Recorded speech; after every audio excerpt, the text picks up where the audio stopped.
Good evening students. आप लोग कैसे हैं? आशा अच्छे होंगे, आप लोगों की पढ़ाई अच्छी चल रही होगी।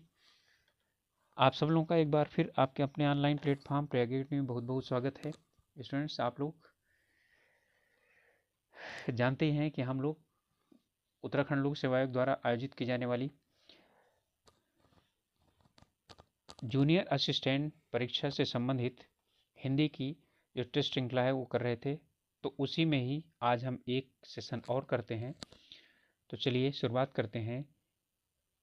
प्रश्न है हमारा, गृहीत का जो विलोम है वो क्या होता है? तो गृहीत का जो विलोम होता है प्राप्ति या मुक्ति या भुक्ति या ठीक है त्यक्त। तो गृहीत का मतलब ग्रहण करना और जो त्यक्त है इसका मतलब है त्यागना। ठीक है, मुझे लगता है समझ में आ गया होगा।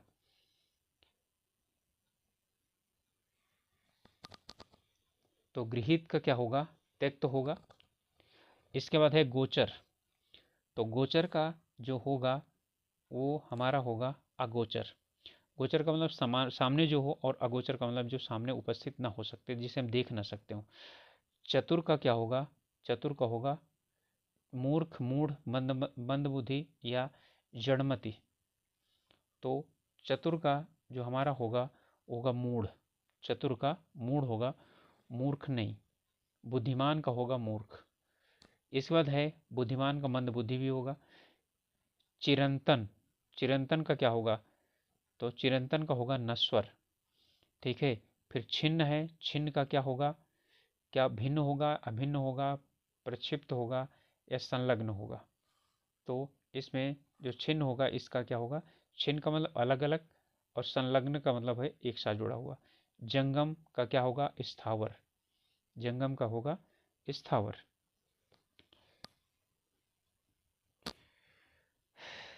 चलिए अगला प्रश्न है, यानी कि इसी का ही है। इसमें है ज्योतिर्मय का क्या होगा? तो ज्योतिर्मय का होगा तमोमय। जागृत का होगा सुषुप्ति। झंकृत का क्या होगा? झंकृत का मतलब है यानी कि झंकृत कर देना, वाइब्रेट कर देना। ठीक है, तो यानी हलचल कर देना, तो शोर, अशांत या निस्तब्ध। तो इसका उत्तर क्या हो जाएगा? झंकृत का हो जाएगा निस्तब्ध। चलिए इसमें अनेकार्थी शब्द हैं। गोपाल का जो है ग्वाला, कृष्ण, बटुक और गाय पालने वाला, इनमें कौन सा नहीं होगा ये बताना है। ठीक है, दो गोपाल का कौन सा नहीं होगा? बटुक नहीं होगा। ग्वाला भी होगा, कृष्ण भी होगा, गाय को पालने वाला भी होगा। गोली का क्या होगा? दवा की टिकिया, धोखेबाज, कारतूस या खेल में गोल रक्षक। तो गोली का मतलब धोखेबाज नहीं होगा। गोली देने वाला होता है धोखेबाज। ठीक है। तो गौतम का कौन सा नहीं होगा? तो महात्मा, भारद्वाज, द्रोणाचार्य का साला और महावीर। तो इसमें महावीर यानी कि गौतम नहीं है, गौतम बुद्ध हैं। ठीक है, द्रोणाचार्य का साला भी गौतम है, गौतम ऋषि गौतम। ठीक है, और भारद्वाज भी हैं। इसमें गौतमी, वृद्धा स्त्री, गोरोचन, हल्दी और गोदावरी नदी। तो इसमें कौन सा नहीं होगा? तो वृद्धा स्त्री गौतमी नहीं होगी। ठीक है, हल्दी भी गौतमी है, गोरोचन भी गौतमी है, गोदावरी भी यानी कि आपका ठीक है, ये इसका अर्थ है। अगला है घुटना। तो घुटना का अर्थ जो है कौन सा होगा? सॉरी, कौन सा नहीं होगा? कष्ट सहना, सहनशीलता, पाँव के मध्य का भाग और सांस लेने में कठिनाई। तो क्या होगा? सहनशीलता नहीं होगा इसका। और ये सब क्या है? वो बोल रहे हैं घुटन हो रही है ना, तो कह सहन का। चपला, लक्ष्मी, बिजली, महिला और चंचल। तो इसमें चंचल स्त्री, सॉरी, तो इसमें चंचल स्त्री दिया हुआ है, तो चपला कौन सा नहीं होगा? तो इसमें चपला नहीं होगा महिला। लक्ष्मी भी, बिजली भी और चंचल स्त्री भी, ये चंचल महिला जो है वो चपला होगी। फिर है छंद। छंद का क्या होगा? छंद का छल, बहाना, काव्य और उमान, उपाय। तो छंद जो है इसका होगा हमारा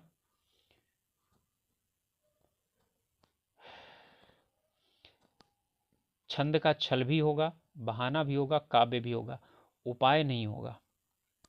ठीक है। अगला प्रश्न है, शिव का पर्यायवाची क्या है? शिवालय, रुद्र, रुद्राक्ष या हरि? तो शिव का जो पर्यायवाची शब्द है वो क्या है? रुद्र शब्द है। शिवालय तो शिव का मंदिर कहा जाता है, ठीक है, रुद्राक्ष, और हरि तो जो है वो विष्णु का पर्यायवाची है। रुद्राक्ष तो वृक्ष होता है एक। शिवा शब्द का पर्यायवाची कौन सा है? शंकर, अतिरेक, रिश्तेदार या अलावा? ठीक है, तो शिवा।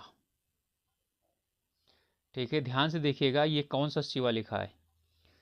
ठीक है, यदि यही शिव वाला शिवा हो जाता तो वो हो जाता पार्वती। तो शिवा का मतलब होता है कि अलावा, के अलावा, तो इसका हो जाएगा क्या? अलावा। सूरज का पर्यायवाची शब्द क्या है? अंशुमाली, आदित्य, भास्कर या उपरोक्त सभी? तो सूरज की ये सभी पर्यायवाची हैं, अंशुमाली भी है, आदित्य भी है, और ठीक है भास्कर है, इसलिए रविवार को आदित्यवार भी कहा जाता है। हिरण्य का पर्यायवाची शब्द कौन सा है? कुरंग, सारंग, कंचन या केसरी? ठीक है, तो हिरण्य की बात कर रहा है, हिरण की बात नहीं कर रहा है। तो हिरण्य गर्भा, ठीक है, तो हिरण्य बोला जाता है सोने को, और सोने का यहाँ पर क्या है? कंचन है। ठीक है, सारंग बादल होता है, सर्प होता है, मोर होता है, कुरंग हिरण होता है, केसरी जो है वो होता है शेर। ठीक है, तो हमारा जो हिरण्य का पर्यायवाची शब्द हो जाएगा वो क्या हो जाएगा? कंचन हो जाएगा। अगला प्रश्न है, चलिए अब विलोम शब्द बताइएगा। औरत का विलोम क्या होता है? मनुष्य या मर्द या पति? तो औरत का विलोम ये अरबी शब्द का है, तो इसका होता है मर्द। फिर रिजु, रिजु का अर्थ यानी विलोम शब्द क्या होता है? सीधा, सरल, तिर्यक या वक्र? रिजु का मतलब होता है सीधा और वक्र का मतलब टेढ़ा, तो रिजु का जो होगा वो हो जाएगा वक्र। अगला है, करुण का विलोम शब्द क्या होगा? कृतघ्न, कुपित, शीलवान या निष्ठुर? ठीक है, तो करुण का मतलब होता है दयावान, तो इसका क्या हो जाएगा? निष्ठुर हो जाएगा। अगला प्रश्न है कि कृतज्ञ का विलोम क्या होगा? कृतघ्न, कृतार्थ, निंदक या प्रत्युपकार? उपकार का प्रत्युपकार, स्तुत का होता है स्तुत्य का होता है निंदक, और कृतज्ञ का होता है कृतघ्न। कृतज्ञ का मतलब के हुए के मानने वाला, कृतघ्न का मतलब के हुए को न मानने वाला। अगला प्रश्न है, यहाँ कुछ शब्दयुग में दिए गए हैं, उनके अर्थ हमको देखने हैं। तो गृह और ग्रह का अर्थ क्या होता है? निवास, कक्षा, घर और नक्षत्र, नक्षत्र और मगरमच्छ, घड़ियाल और ठीक है तारागण। तो यहाँ पर गृह दिया हुआ है, तो गृह का मतलब होता है, गृह का मतलब हो गया घर, तो घर सिर्फ इसमें है तो आपका यही हो जाएगा। यदि आपको ग्रह का नहीं आता है तो ग्रह का मतलब क्या होता है? नक्षत्र होता है। चित्त और चित्त, ठीक है, तो चित्त का मतलब क्या होता है? मन, ठीक है, और चित्त का मतलब क्या होता है ये आपको पता चल जाएगा। तो चित्त दुविधा, थका हुआ, चंचल और पराजित, पराजित और अंतःकरण, मन और पीठ के बल पड़ा हुआ। तो चित्त होता है ना, कुश्ती में चित्त होता है, ठीक है, और यह उसमें भी होता है आपका जो टास्क करते हैं सिक्का, उसमें भी चित्त यानी हेड और टेल होता है। तो चित्त का मतलब होता है पीठ, पीठ के बल लेटा हुआ, ठीक है, या पड़ा हुआ। तो चित्त का मतलब मन, पीठ के बल लेटा हुआ, ये हो जाएगा चित्त और चित्त का। इस वजह से चंड और चंड, ठीक है, तो चंड का मतलब क्या होता है? इनमें एक भी पता होगा तभी आप निकाल पाएंगे। चंड का मतलब होता है चतुर, तो चतुर और क्रोधी, धोखेबाज और शराबी, चोर और मूर्ख, और मद्यप और मादकता। ठीक है, तो यहाँ चंड का मतलब चतुर, या आप क्या ले सकते हैं? धोखेबाज से ले सकते हैं, और चंड का मतलब होता है शराबी। ठीक है, तो चंड और चंड, अब यहाँ पर यानी कि इसमें कौन सा आ जाएगा? वैसे चंड का मतलब चतुर भी होता है, धोखेबाज भी होता है। ठीक है, तो आपका क्या हो जाएगा? फिर यहाँ पर आ जाएगा धोखेबाज और शराबी। अगला प्रश्न है, यहाँ पर थोड़ा सा जो है वो है, चंड का मतलब धोखेबाज तो होता है, लेकिन मुझे लगता है कि चंड का मतलब क्रोधी होता है, शराबी नहीं होता। तो हमारा उत्तर जो है ये होना चाहिए, चंड का मतलब चतुर और चंड का मतलब है क्रोधी। चंड का मतलब है जो अपना काम तुरंत निकाल ले, ठीक है, बहुत चालाकी के साथ निकाल ले, तो चंड का मतलब चालाक होता है, धोखेबाज नहीं होता है। लेकिन धोखेबाज कभी कभार उसे कह दिया जाता है जब धोखेबाजी से अपना काम करे। तो चंड और चंड का जो अर्थ होगा वो यही होगा, चतुर और क्रोधी। ओके, तो इसके लिए माफी चाहता हूँ, मुझे लगता है यही होगा, ठीक है, चतुर और क्रोधी।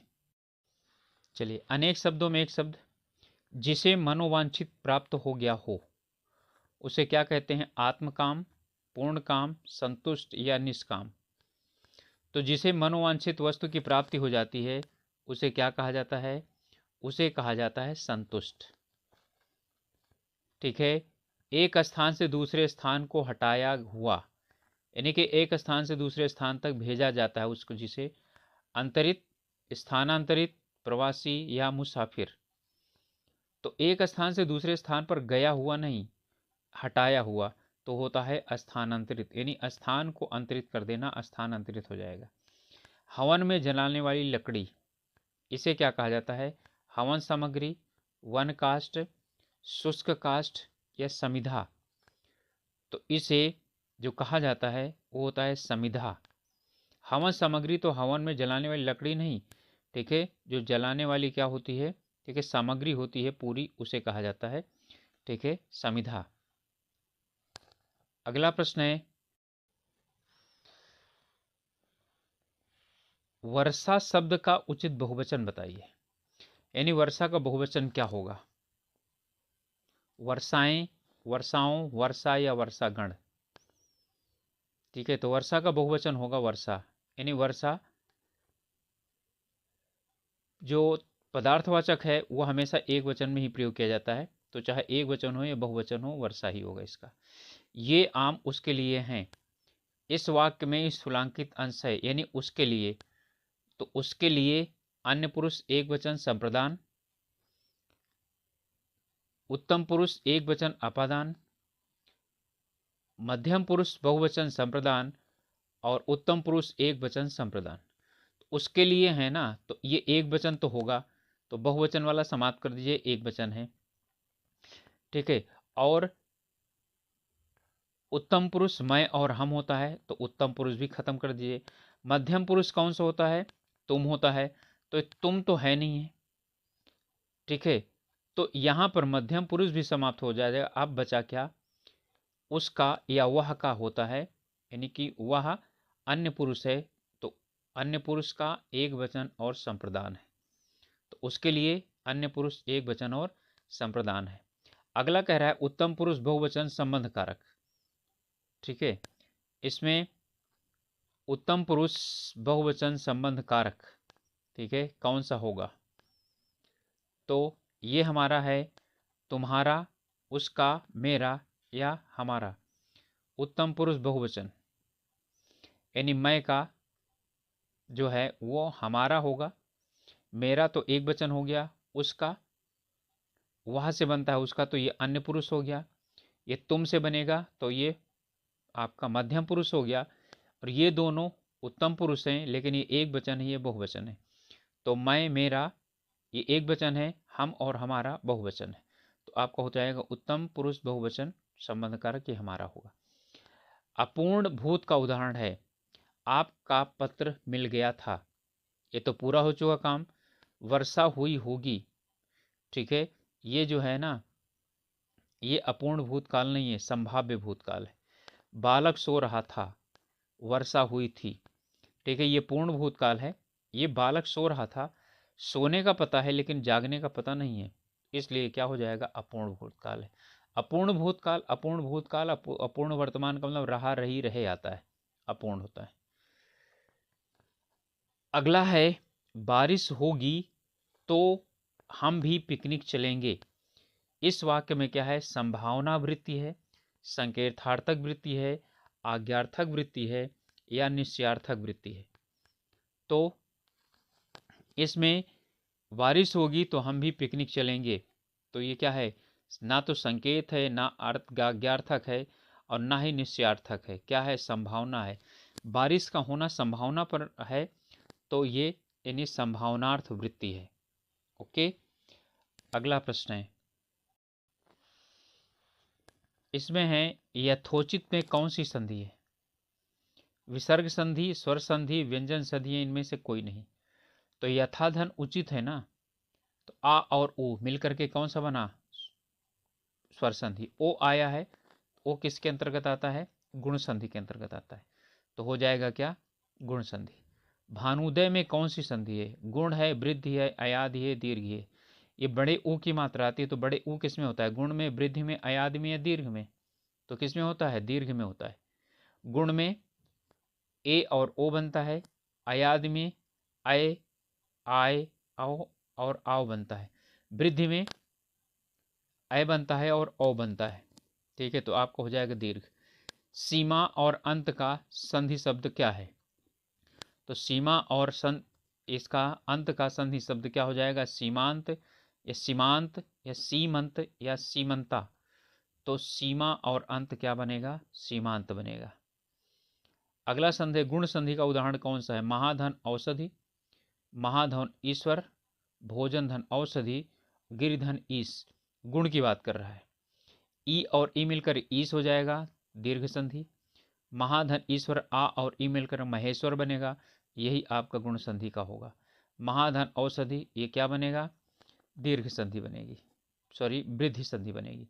भोजन और औषधि, ये भी क्या बनेगा? भोजन औषधि, ये क्या बनेगी? ये आपकी वृद्धि संधि बनेगी। ठीक है, ये दोनों वृद्धि हो जाएंगी, ये गुण हो जाएगी और ये हो जाएगी कौन सी? आपकी दीर्घ संधि। ओके, अगला प्रश्न है, इनमें से सही वाक्य चुनिए। जो कुछ मेरा है सब आपका है, जो कुछ मेरी है सब आपकी है, जो कुछ मेरा है सब आपके हैं, उपरोक्त में से सभी अशुद्ध है। ठीक है, तो वस्तु नहीं होता है, बल्कि क्या है? जो कुछ मेरा है सब आपका है, ये आपका क्या हो जाएगा? सही हो जाएगा। तुम चलो हम आते हैं, तुम चलो मैं आता हूं, गलत हो गया। तुम चलो स्वयं आता हूं, ये भी गलत हो गया। आप चलो हमें, हम आता हूं। अब हम आता हूं तो होता नहीं है, तो ये भी गलत हो गया। तो आपका बचा क्या? तुम चलो हम आते हैं। ठीक है, अगला है, प्रकृति की सुंदरताओं ने मेरा मन मोह लिया। तो प्रकृति की सुंदरताओं, जो सुंदरता होती है भाववाचक संज्ञा, ये किस में प्रयोग की जाती है? एक वचन में प्रयोग की जाती है, बहुवचन में नहीं। प्रकृति की सुंदरताओं ने मेरा मन मोहित हुआ, ये भी क्या हो गया? ठीक है, ये भी गलत हो जाएगा, सुंदरताओं आ गया। प्रकृति की सुंदरताएं मेरी मनमोहक हैं, ये भी क्या हो जाएगा? गलत हो जाएगा। प्रकृति की सुंदरता ने मेरा मन मोह लिया, आपका यही वाला सही हो जाएगा। ठीक है, तो ये आपका पृथ्वी की यानी सुंदरता, भाववाचक संज्ञाएं अधिकांशतः एक वचन में प्रयोग की जाती हैं। इसी तरह से द्रव्यवाचक संज्ञाएं भी एक वचन में प्रयोग की जाती हैं। चलिए अगला प्रश्न है, चलिए अब है कुछ मुहावरे हैं और उनके उत्तर हैं। इसे पहला है, बताना है कि कल पढ़ना का अर्थ क्या होता है? कल पढ़ना, बीमार होना, चैन मिलना, दर्द शांत होना या आलस्य करना। ठीक है, तो कल पढ़ना का अर्थ क्या होगा?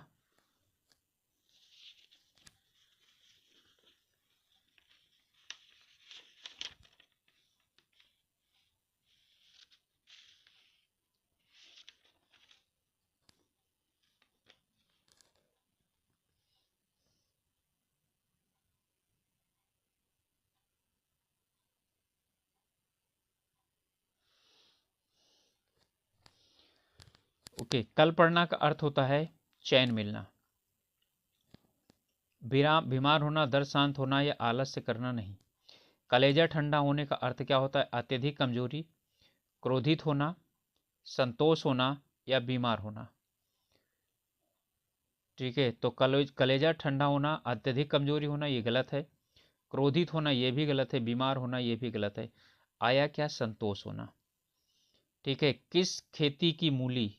ठीक है, तो इसका मतलब है धनी और प्रभावशाली, विनम्र और सज्जन, शक्तिशाली और अधिकारी, अधिकारहीन और शक्तिहीन। ठीक है, तो किस खेत की मूली, यानी जिसका क्या हो, कोई शक्ति ना हो, कोई महत्व ना हो, तो उसके लिए क्या आएगा, अधिकारहीन और, ठीक है, शक्तिहीन। अगला है कुआं खोदना। ठीक है, तो कुआं खोदना का अर्थ क्या होता है, हानि पहुंचाने का यत्न करना, सबके लिए जल का प्रबंध करना, सबकी भलाई करना, उपरोक्त से कोई नहीं। तो कुआं खोदना का होता है हानि पहुंचाना। बोलते हैं ना, किसी को कुआं खोदेंगे यानी कि खाई खोदेंगे तो कुआं खोद जाएगा, तो कुआं खोदना का मतलब हानि पहुंचाने का प्रयत्न करना होता है। अगला है खून के घूंट पीना, यानी कि पराजित होना, अपमान सहना, हानि होना या भयभीत होना। ठीक है, तो खून के घूंट पीना का क्या होता है, अपमान सहन करना। ठीक है, तो ये हमारा हो जाएगा खून के घूंट यानी पीना, अपमान सहन करना हो जाएगा इसका उत्तर। अगला प्रश्न है, एक तो करेला दूजे नीम चढ़ा, असंभव कार्य होना, एक गुण के दो दुर्गुण होना, दोहरा सद्गुण या दोहरा दुर्गुण। तो एक तो करेला और दूसरा नीम पर चढ़ा, तो इसका मतलब क्या हुआ, करेला तीखा होता है, नीम ही तीखी होती, तो क्या हो जाएगा आपका, हो जाएगा दोहरा दुर्गुण। ओछे की प्रीत और बालू की भीत, इसका अर्थ क्या होता है, इसमें नीच की मित्रता क्षणभंगुर होती है। तो ओछे की प्रीत बालू की भीत, जो बालू की दीवार होती है वो क्या होती है, क्षणभंगुर तो होती है, जल्दी नीचे गिर जाती है। नीच की मित्रता हानिकारक होती है। ओछा व्यक्ति प्रीत नहीं करता, उपरोक्त में से कोई नहीं। तो इसका मतलब क्या हो गया, हमारा पहले ही हो जाएगा, नीच की मित्रता क्षणभंगुर होती है। ठीक है, कहाँ राजा भोज कहाँ गंगू तेली। ठीक है, इस कहावत का अर्थ क्या है, तो राजा भोज के महल में गंगू तेली के घर का निकट होना। देखिए, इसमें जो है ना, यानी कि कोई भाव लिया जाता है और जब वही शब्द दोहरा दिया जाए तो गलत हो जाता है, तो ये गलत है। उच्च और निम्न की तुलना कैसी, गंगू तेली भोज की तरह न्यायप्रिय था, ये बिल्कुल बिल्कुल गलत है, इनमें से कोई नहीं। तो हमारा हो जाएगा उच्च और निम्न की तुलना नहीं हो सकती। खाई खो दे और को ताको कूप तैयार। ठीक है, यानी कि जो एक को क्या करता है, खाई खोता है, तो दूसरे के लिए कुआं यानी कि खुद जाता है अपने आप, ये है। तो श्रेष्ठ कर्मों का फल मीठा होता है, ये बिल्कुल गलत है। परमार्थ कई गुना वापस आकर के जाता है, ये भी क्या है, इसके अनुसार नहीं है, इसका उल्टा है ये दोनों। दूसरों का हित चाहने वालों का अधिक हित होता है, दूसरों का हित चाहने वालों का अधिक हित होता है। तो ये यानी कि पहला दूसरा और चौथा बिल्कुल क्या है, एक जैसे हैं, और ये पॉजिटिव हैं, लेकिन ये नकारात्मक है। अहित चाहने वाला क्या होता है, अधिक अहित होता है। तो दूसरे के लिए जो क्या करता है, अधिक अहित चाहता है, उसके लिए अपना खुद का भी अधिक अहित होता है। अगला है घर का भेदी लंका ढावे, यानी चुगलखोर यानी सर्वथा हानिकारक होता है। घर में एकता हो तो विजय निश्चित है। विश्वासघाती मित्र हानिकारक होता है। घर की फूट विध्वंसात्मक होती है। बहुत बहुत नज़दीक ये सभी इसके क्या हैं, इसके प्रश्न हैं, यानी उत्तर हैं। लेकिन जो है यहाँ घर का भेदी लंका ढावे, ये भी हो सकता है, लेकिन ये बिल्कुल नहीं होगा। एकता हो तो विजय निश्चित है, ये इसका क्या है, उल्टा है। विश्वासघाती मित्र हानिकारक होता है। ठीक है, ये भी इसका हो सकता है, लेकिन बिल्कुल नहीं होगा। हमारा होगा घर की फूट विध्वंसक होती है। ठीक है, घर की फूट विध्वंसक होती है, यही क्या है, घर का भेदी लंका ढावे। अगला प्रश्न है इनमें किस वाक्य में विराम चिन्हों का प्रयोग सही हुआ है। हाँ, मैं सच कहता हूँ बाबूजी, माँ बीमार है इसलिए मैं नहीं गया। अब ये जो है ना, दोनों जगह फुल स्टॉप लगा है तो गलत है। हाँ, मैं सच कहता हूँ, अब ये पूर्ण विराम लगा है तो ये भी गलत है। हाँ, मैं सच कहता हूँ बाबूजी, माँ बीमार है इसलिए मैं नहीं गया। हाँ, मैं सच कहता हूँ बाबूजी, यहाँ पूर्ण विराम लग गया तो क्या हो गया, ये बिल्कुल गलत है। ठीक है, तो हमारा सही क्या हो जाएगा, हाँ, मैं सच कहता हूँ बाबूजी, माँ बीमार है इसलिए मैं नहीं गया। तो हमारा क्या हो जाएगा, सी सही हो जाएगा। अगला प्रश्न है, इसमें विराम चिन्हों की दृष्टि से कौन सा वाक्य शुद्ध है। पिता ने पुत्र से कहा, देर हो रही है कब आओगे, इसमें कोई चिन्ह ही नहीं लगा है तो ये गलत है। पिता ने पुत्र से कहा देर हो रही है कब आओगे, ठीक है, क्वेश्चन मार्क। पिता ने पुत्र से कहा देर हो रही है कब आओगे, ठीक है। अब पिता ने पुत्र से कहा देर हो रही है कब आओगे, तो इसमें उदाहरण चिन्ह इसमें दोनों तरफ लगा हुआ है तो हमारा क्या हो जाएगा, यही वाला सही हो जाएगा, ठीक है, क्योंकि इसमें की नहीं आया है। यदि की आता तो क्या हो जाता, ये सभी डायरेक्ट नरेशन में है तो यहाँ देर हो रही है कब आओगे, ठीक है, ये है। अगला प्रश्न है, जहां वाक्य की गति अंतिम रूप ले ले और विचार के तार एकदम टूट जाएं, वहां किस चिन्ह का प्रयोग होता है, तो बिल्कुल वहां ना तो योजक होगा, ना उद्धरण होगा, ना अल्प विराम होगा, बल्कि क्या होगा, पूर्ण विराम होगा, ठीक है। यानी कि अंतिम रूप ले लेने का मतलब ही क्या हो गया कि अब पूर्ण विराम लगेगा। चलिए, इसमें है किस वाक्य में विरामादि चिन्हों का सही प्रयोग हुआ है। आप मुझे नहीं जानते, यहाँ पर क्या है, विस्मयादि बोधक चिन्ह लगा है तो जरूरत ही नहीं है, ठीक है। महीने में मैं 2 दिन ही व्यस्त रहता हूँ। आप मुझे नहीं जानते, प्रश्नवाचक, महीने में मैं 2 दिन ही व्यस्त रहता हूँ। आप मुझे नहीं जानते, महीने में मैं, अब यहाँ पर क्या आया, यहाँ ये लगा हुआ है, ये गलत हो जाएगा। तो आप मुझे नहीं जानते, अब क्या है, ये यहाँ पर अर्धविराम है, महीने में मैं 2 दिन ही व्यस्त रहता हूँ, ठीक है। अब जो है यहाँ पर क्या लगा हुआ है, ये प्रश्नवाचक है, ठीक है। तो अब निर्धारित करना है कि इनमें से कौन सा सही है। अब यदि ऐसे में हमको चुनना है तो हमारे लिए सबसे सही ये होगा, आप मुझे नहीं जानते, विस्मयादिबोधक, फिर है महीने में मैं 2 ही दिन व्यस्त रहता हूँ, तो हमारा ये हो जाएगा। बाकी और सब चिन्हों के अनुसार क्या है, गलत है, तो हमारा ए उत्तर हो जाएगा। तो प्रिय स्टूडेंट्स, ये था हमारा आज का हिंदी से संबंधित प्रश्नावली यानी टेस्ट सीरीज। और आप लोगों से रिक्वेस्ट है कि यदि आप लोगों ने अभी तक चैनल को सब्सक्राइब नहीं किया है तो प्लीज़ सब्सक्राइब कीजिए, और अपने जो ग्रुप्स हैं उनमें शेयर कीजिए, जिससे कि और भी कोई लोग, हम लोगों के साथ कोई विद्यार्थी मिल करके अपनी तैयारी को और अच्छा बनाना चाहता है तो बना सकता है। तो मिलेंगे अगले वीडियो में, तब तक के लिए आप लोग अपनी पढ़ाई कीजिए, स्वास्थ्य का ध्यान रखिए। All the best.